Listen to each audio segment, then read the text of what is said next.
গোপালের মা বাড়ি আছো? ও হরে কৃষ্ণ। মাতাজি বলুন। ওই পাড়ায় প্রোগ্রাম হচ্ছে, তুমি যাবে না? হ্যাঁ যাবো তো।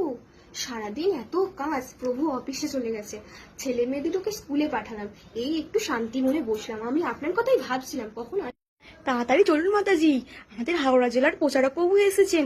কখন সে এসেছে, মাইকের আওয়াজ পাচ্ছি। তাড়াতাড়ি চলুন, সব তো প্রসাদ শেষ হয়ে যাবে। দাঁড়ান দাঁড়ান মাতাজি, আমি আসছি। কোথায় গিয়েছিলেন মাতাজি? প্যাকেট নিতে গেছিলাম, কারণ প্রসাদগুলো আমার প্যাকেটগুলো নিয়ে নিলে তাহলে আমার প্রভুর জন্য, আমার ছেলে মেয়ের জন্য একটু প্রসাদ আনা যাবে। চলুন। ঠিক বলেছেন মাতাজি, আমার জন্য নেবো? হ্যাঁ হ্যাঁ মাতাজি, আমার জন্য একটা নিয়ে নেন। এগুলো নিয়েছি, হোক হয়ে যাবে হয়ে যাবে। চলো চলো চলো। আমি এত সুন্দর রান্না হয়েছে না, প্রসাদগুলো এত সুন্দর করেছে। তারপরে কি করেছে জানেন? বিরিয়ানি, পনির টিক্কা, ছোলা কচু।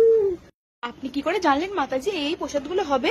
আরে ওই যে যে বাড়ির প্রোগ্রাম হচ্ছে সেই বাড়ির মাতাজির, পাশের বাড়ির মাতাজি আমাকে ফোন করে জানিয়েছে, বললেন যে এত এত প্রসাদ হবে, আপনি প্যাকেটটা নিয়ে আসুন। প্যাকেটটা তাই জন্য নিয়ে নিয়েছি, অ্যাকচুয়ালি আমি বেঁধে রাখি বাবা।